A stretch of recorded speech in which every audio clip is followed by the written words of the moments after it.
नमस्कार दोस्तों, स्वागत है मेरे YouTube चैनल पे और मैं हूँ अमरीश।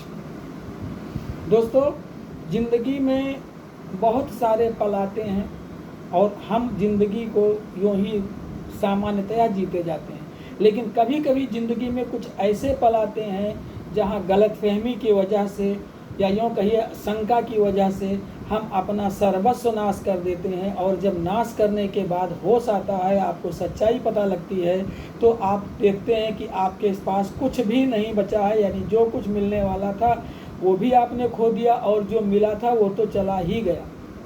कहानी ऐसे ही एक परिवार की है।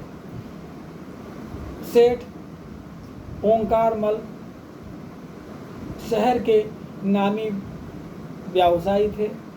उनकी अपनी चमड़े की इंडस्ट्री थी और उनका एक्सपोर्ट और इंपोर्ट का धंधा बहुत अच्छा चल रहा था। किंतु प्रभु की कुछ ऐसी कृपा होती है कि वो हर आदमी को अपने से जोड़े रखने के लिए कहीं ना कहीं कुछ ना कुछ दुख दे देते हैं। सेठ जी की पत्नी सेठ जी की पत्नी उनका देहावसान उनके जवानी में ही हो गया था।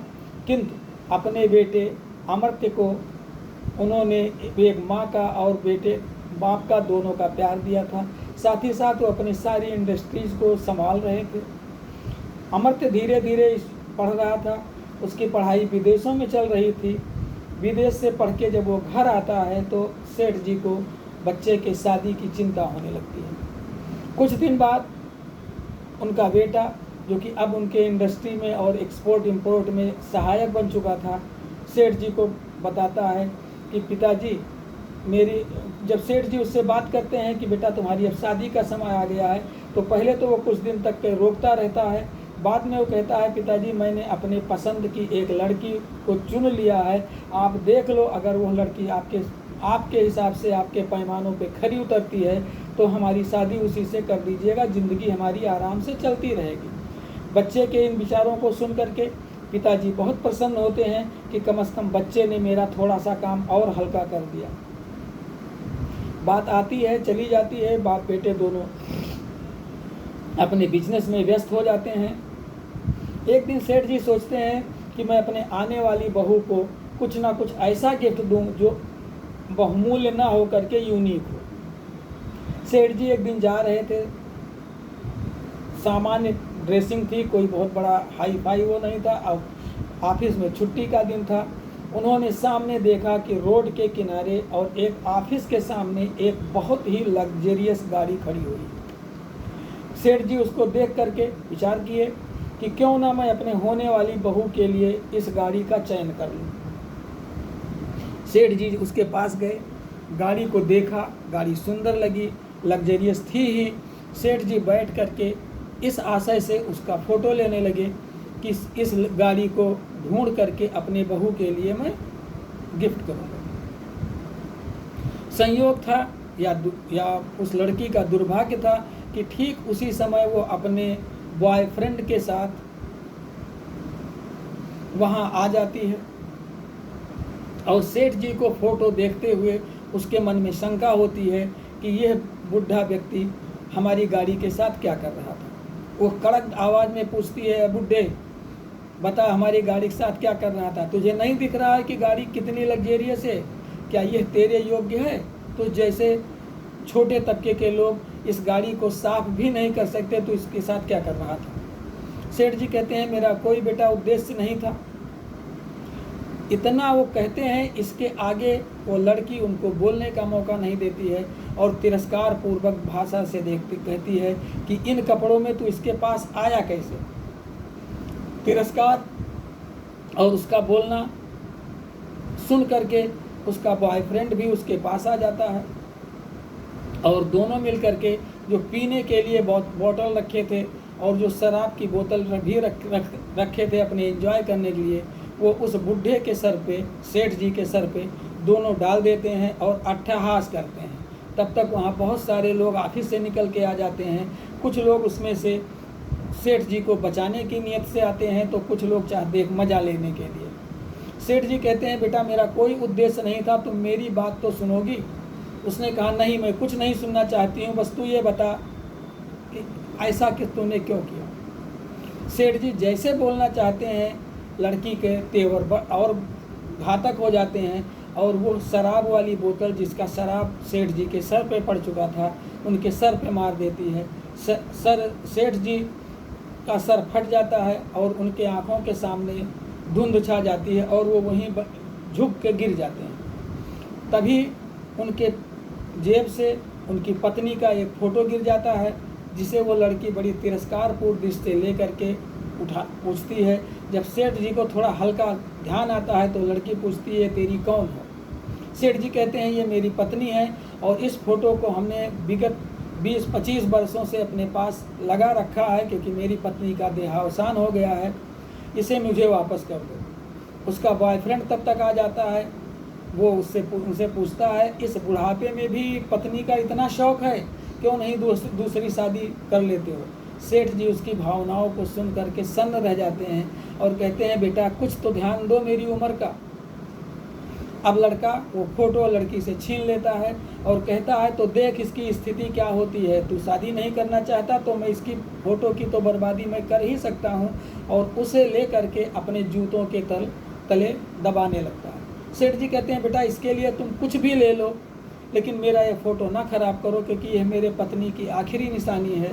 उसका बॉयफ्रेंड तिरस्कारपूर्ण ढंग से पूछता है, कहता है, तेरे पास है ही क्या, तू क्या दे सकता है इसके बदले? मेरे पास तो केवल एक विकल्प है कि मैं इस फ़ोटो को तहस नहस कर दूँ। सेठ जी हाथ जोड़ के गिड़गिड़ाने लगती है। तभी वो अहंकारी लड़की आती है, कहती है, चल तेरे पत्नी की फ़ोटो मैं वापस कर दूंगी, लेकिन मेरी एक शर्त है कि तू ज़मीन में नाक रगड़ेगा और मेरे इस बॉयफ्रेंड के जूते चाटेगा। सेठ जी काफ़ी देर तक सामने पड़े रहते हैं। उनके आँखों में दया और घृणा की भावना उत्पन्न हो जाती है।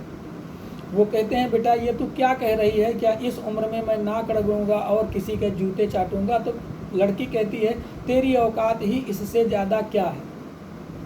सेठ जी विवश हो जाते हैं और नाक रगड़ते हैं और कहते हैं, अब बेटा मेरी फ़ोटो दे दो। कहे, नहीं, तुमने तो अभी आधी शर्त पूरी की है, जब तक पूरी शर्त नहीं पूरी करोगे ये फ़ोटो आपको नहीं मिलेगी। सेठ जी विवश हो जाते हैं। पब्लिक जो वहाँ जुटी हुई थी अट्टहास करती है और कुछ लोग उन पर दया भी दिखाते हैं, लेकिन सेठ जी को अंत में विवश होकर के उसके प्रेमी के जूते चाटने पड़ते हैं। चाटने के बाद जब सेठ जी कहते हैं तो कि हमारा फ़ोटो वापस कर दो, तो उसने कहा, जूता चाटने वाले को कभी फ़ोटो नहीं दी जा सकती, ले तेरे पत्नी के फ़ोटो की स्थिति ये है, और पैरों के नीचे उस फ़ोटो को दबा के ख़त्म कर देता है। दोनों प्रेमी और प्रेमिका सेठ जी के साथ ऐसा व्यवहार करते हैं कि सेठ जी का हृदय विदीर्ण हो जाता है। और सेठ जी कहते हैं, वो जब बताती है कि तुम्हें नहीं मालूम है कि मैं किस खानदान से जुड़ने जाती हूँ, और जब वो अमर्त्य का नाम लेते हैं तो सेठ जी कहते हैं, बहुत अच्छा हुआ बेटा, तेरी जैसी लड़की के ऊपर अमर्त्य थूकेगा भी नहीं, शादी तो बड़ी दूर की बात है।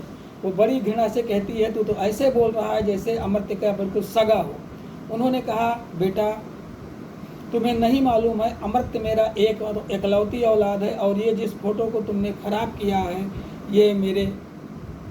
ये मेरी आखिरी निशानी है पत्नी की, और जब इसको अमर्त्य को ये पता लगेगा तो तेरी स्थिति बड़ी ख़राब हो जाएगी, और अब वो शादी भी नहीं करेगा। और यह भी तू नोट कर ले कि अब वो आपसे शादी करेगा भी नहीं, क्योंकि मैं उसका बाप हूँ।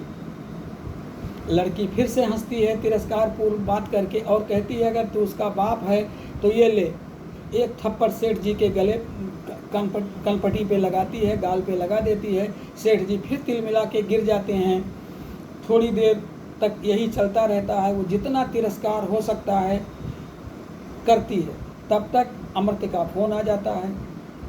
लड़की बढ़ कर के फ़ोन उठा लेती है, और जब वो देखती है कि ये नंबर तो अमर्त्य का है, उसके पैरों के नीचे से ज़मीन खिसक जाती है। वो कहती है, क्या सचमुच ये तेरा बेटा है या गलती से उसका फ़ोन तेरे पास लग गया था?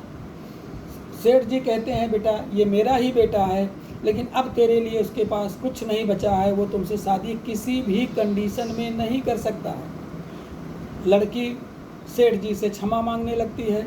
तभी सेठ जी फ़ोन करके बच्चे को बता देते हैं कि बेटा तुम यहाँ आ जाओ, मैं फला जगह पे हूँ। अमृत जब पहुँचता है और अपने बेटे की, अपने बाप की स्थिति देख करके वो बहुत दुखी हो जाता है और कहता है पापा बात सही है, इसके लिए मैं माफ़ी मांगता हूँ, क्योंकि प्रस्ताव मैंने रखा था शादी के लिए और आपने एक बाप होने के नाते इसको स्वीकार कर लिया था, किंतु यह तो आपकी बहू बनने लायक कदापि नहीं है। जब उसको मालूम होता है, वो पूछता है कि ये दूसरा कौन है, तो वो शर्माते शर्माते बताती है कि ये मेरा एक्स बॉयफ्रेंड है। तो इस बात को सुनने के बाद अमृत और दुखी हो जाता है और वो सीधे कह देता है तुझे तेरी करनी का फल मिल चुका है, तू अपने बॉयफ्रेंड के साथ खुश रहा और मैं अपने बाप के साथ खुश रह रहा हूँ। वो पुलिस को फ़ोन करता है, पुलिस उसके इशारे पे चलती है, क्योंकि सेठ एक बहुत बड़ा सेठ था, सेठ का बेटा था। इन दोनों को वहीं वो अरेस्ट कर लेती है, पुलिस अरेस्ट कर लेती है, उसके प्रेमी और लड़की को। दोनों गिड़गिड़ाते रहते हैं, अमृत के उस पर कोई प्रभाव नहीं पड़ता है और बाप बेटे दोनों घर आ जाते हैं। आगे की ज़िंदगी फिर से यथे चलती रहती है। कहानी आपको कैसी लगी है सर? अगर अच्छी लगी होगा तो बताएं, अवश्य सूचित कीजिएगा। हमारे इस ग्रुप को लाइक कीजिएगा, सब्सक्राइब कर दीजिएगा। नमस्कार।